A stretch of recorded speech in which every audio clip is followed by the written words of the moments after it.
students, let's continue with practice set 3.1, the last part, that is sum number 8, 9 and 10.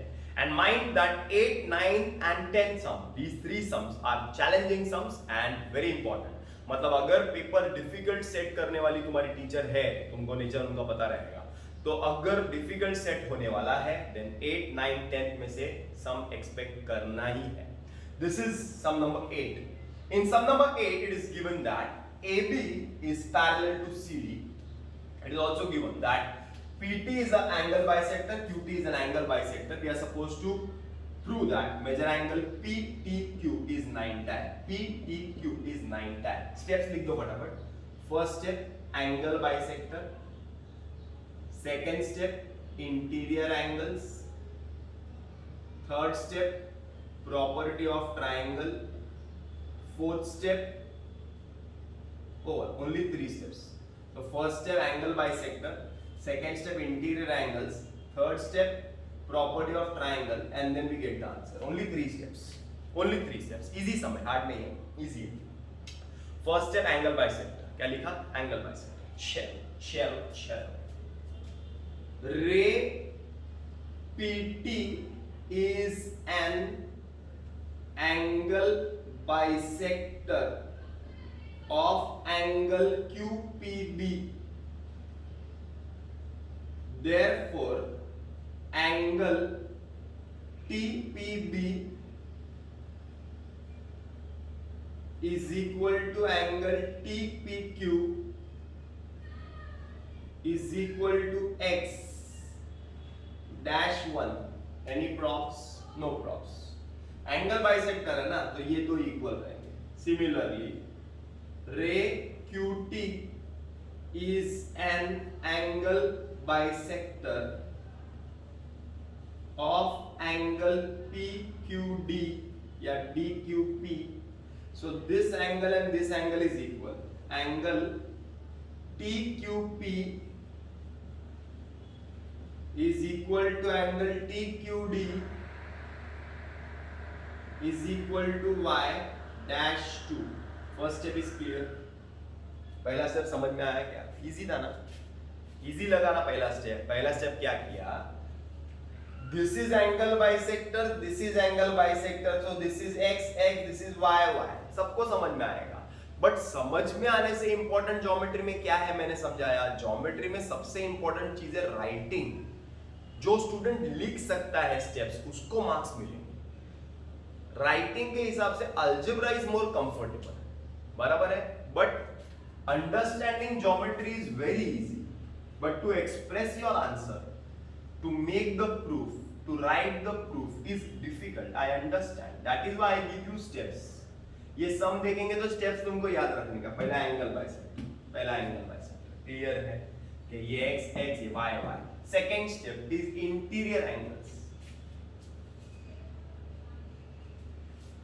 Line AB is parallel to line CD, region G1, and PQ is a transversal. PQ is a transversal. ये transversal है, तो ये interior angle हो गए ना, अंदर के angle दोनों का टोटल कितना होगा? 180 होगा. So measure angle BPQ plus measure angle DQP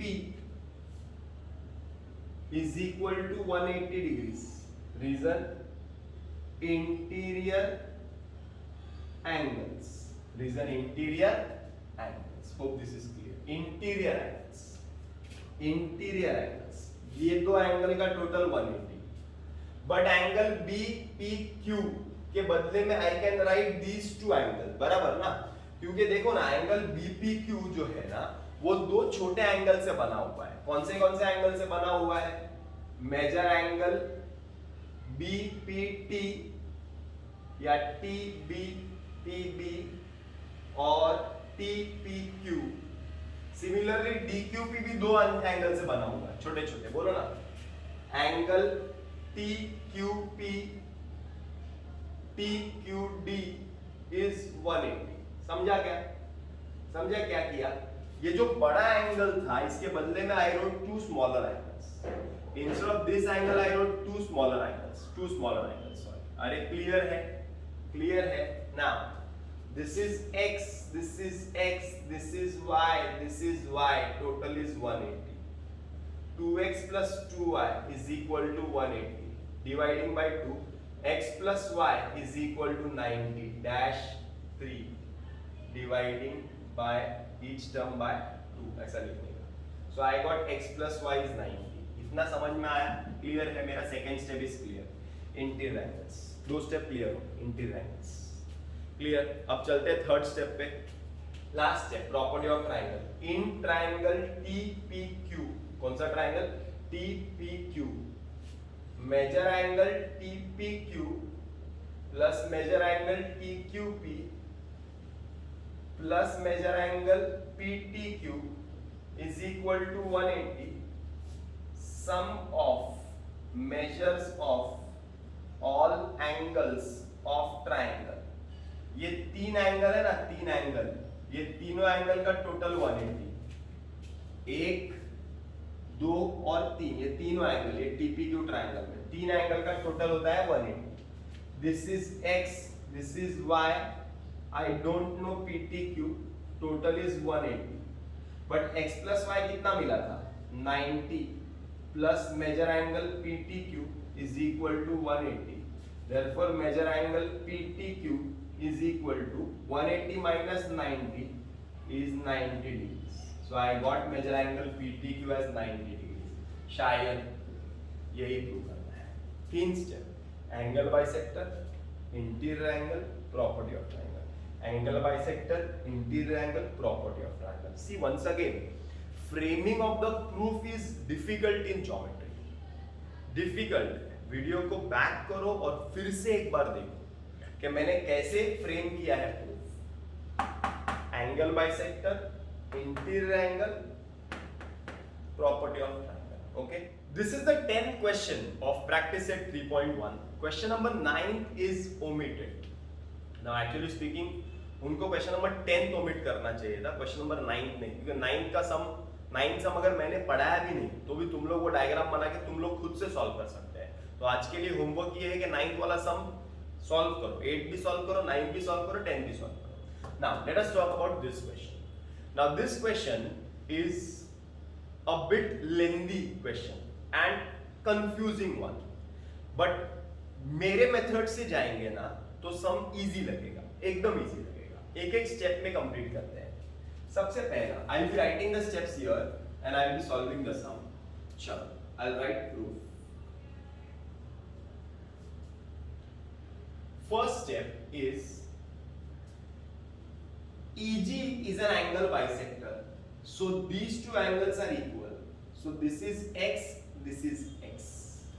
So I will write ray EG is an angle bisector of angle DEF.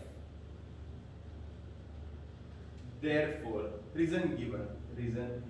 Therefore, angle DEG is equal to angle GEF is equal to x degrees dash 1. DEG बराबर से देखो. Try to understand. Difficult to write. Try to understand. DEG, GEF. This is x, so this is also x. Okay, I go further. DE is parallel to set. अच्छा एक minute, उसके पहले first step is angle bisector. Step number 1, steps. Angle bisector, angle DEF ऐसा लिख के रखना हो. Step angle bisector of angle DEF. Angle DEF is made up of two angles, DEG, GEF. Angle addition property. So angle DEF is nothing but x plus x. So angle DEF is nothing but 2x. DEF is 2x. The angle bisector DEF. Angle bisector DEF. My first step is clear. समझा? Step wise करेंगे ना तो समझ में आएगा. एक साथ सम खाने जाएंगे ना 100% किसी को भी नहीं समझेगा. गारंटीड किसी को भी नहीं समझेगा. कोई कितना भी अच्छा टीचर होगा ना, ये सम को एक्सप्लेन करना बहुत डिफिकल्ट है. बट अगर स्टेप वाइज मेरे मेथड से जाएंगे फालतू लगेगा, एकदम थर्ड क्लास लगेगा.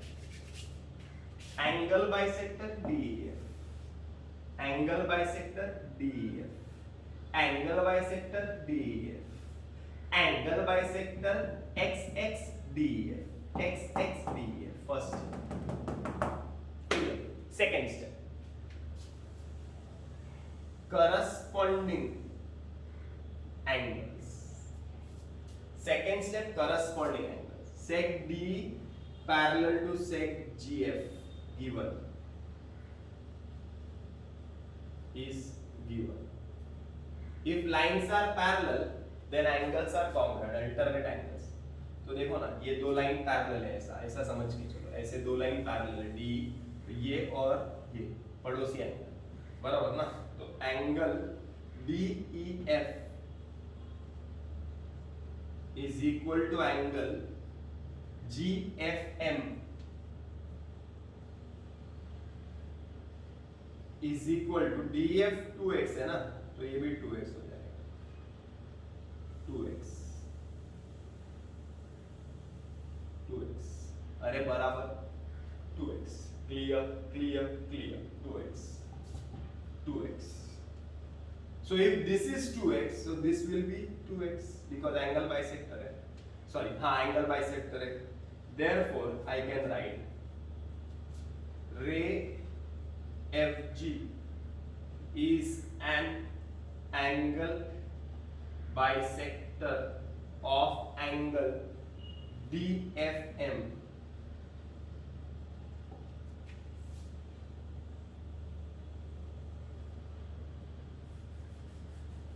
Therefore, angle DFG is equal to GFM is equal to 2x degrees dash 2. Clear? यहाँ तक clear? यहाँ तक clear? Step number 2 हो गया. Step number 2 हो गया. Once again, step number 1 क्या था? x x 2x. Step number 2 क्या था?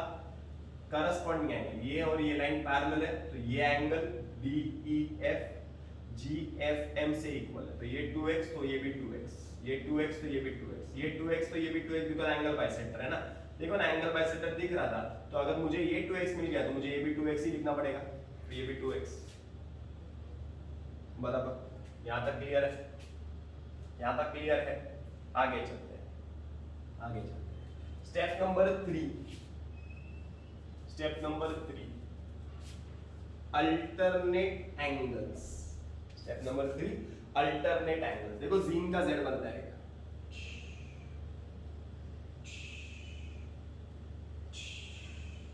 बराबर ना, z बनता है ना. तो ये और ये एंगल, ये 2x तो ये भी 2x. देखो z बनता है. So I will write sec ED is parallel to sec GF. Therefore, angle and FD is a transversal. Therefore, angle EDF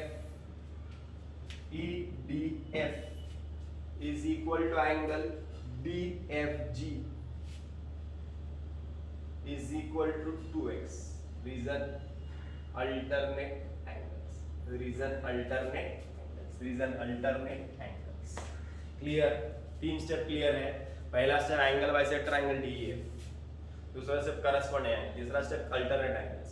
पहला प्रूव हो गया, ये प्रूव करना है. अब तुम लोग बोलेंगे सर कैसे हो गया?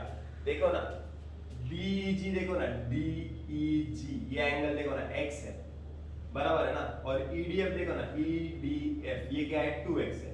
मतलब ये x जो है ये 2x का हाफ है. तो DEG हाफ है EDF का, अरे बराबर ना, so I can write angle BEG is equal to x, angle EDF is equal to 2x। Clear है? दिस इज 3, मुझे क्या चाहिए, हाफ EDF चाहिए ना, तो multiplying both sides by half, तो half angle EDF is equal to half of 2x, मतलब half angle EDF is equal to x from 3 and 4, DEG भी x, हाफ EDF भी x, मतलब angle DEG is equal to half angle EDF। अभी इतना सब लिखने का जरूरत भी नहीं था मुझे, बट कैसा है कि तुम्हारा स्कूल का टीचर को तुम डायरेक्टली ऐसा लिख के बताओगे ना कि ये x है वो 2x है तो हाफ है, तो टीचर बोलेगी नहीं समझा, बिकॉज टीचर्स को ऐसा सब कुछ नहीं समझता है, उनको हर एक स्टेप लिख के चाहिए, तो इसीलिए हमको हर स्टेप लिख के बताना पड़ेगा कि DEG जो है वो x है, EDF जो है वो 2x है, अगर 2 को हाफ से मल्टीप्लाई करेगा तो वो x हो जाएगा, तो एंगल EDF को हाफ से मल्टीप्लाई करेंगे तो हाफ EDF हो जाएगा x, ये भी x, ये भी x, तो DEG is equal to half EDF। शायद यही प्रूव करना है, शायद यही प्रूव करना है, DEG is equal to EDF, DEG is equal to EDF, अरे बराबर हाफ EDF। क्लियर है? ये प्रूफ समझ में आ गया, आगे चलते हैं, नेक्स्ट प्रूव करना है EF is equal to FG, EF is equal to FG, EF is equal to FG। अब ये प्रूव करने के लिए पहले जगह देखते हैं वहां कितना है। Lastly we are supposed to show that EF is equal to FG, only 2 steps, one alternate angles, second isosceles triangle property और थ्योरम। 2 ही स्टेप, पहला अल्टरनेट एंगल कैसे देखो, Z बनता है देखो जिंग का, this angle and this angle, so this is x, so this will be x, so I will write sec ED is parallel to sec GF or FG, बराबर ना, and sec EG is a transversal, therefore angle DEG is equal to angle FGE is equal to x dash phi from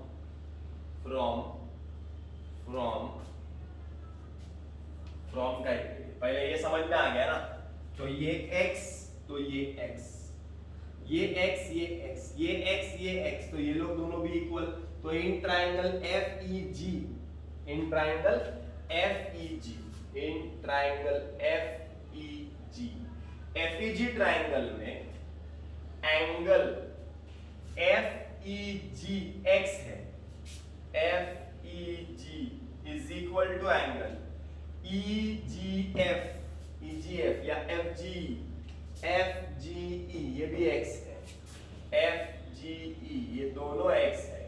अगर एक triangle में 2 angle congruent होते हैं, अगर एक triangle में if there are 2 angles congruent, then the triangle is an isosceles triangle, then the triangle is an isosceles triangle, then the triangle is an isosceles triangle। और अगर ट्राइंगल आइसोसेलेस है, अगर उसके 2 एंगल कॉन्ग्रुएंट है, तो सामने के 2 साइड भी कॉन्ग्रुएंट रहेंगे, एक ये और एक ये सामने वाला साइड, मतलब EF और FG।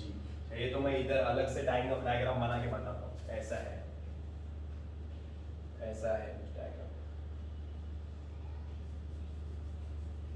ये 2 एंगल x थे, x थे ना, तो इसके सामने वाला साइड ये है और इसके सामने वाला साइड ये है, दोनों क्या हो गए, कॉन्ग्रुएंट हो गए। Therefore I will write sec EF is equal to sec FG, reason isosceles triangle theorem, is an isosceles triangle here. Hope you understand. Clear है? मैंने बताया था कि सम जो है 10th वाला डिफिकल्ट है, अगर ओमिट करना था इनको तो 9th वाला ओमिट करने से अच्छा 10th ओमिट कर देते, बट वो लोगों ने 10 सम दिया है, एग्जाम में आएगा. Okay, bye bye.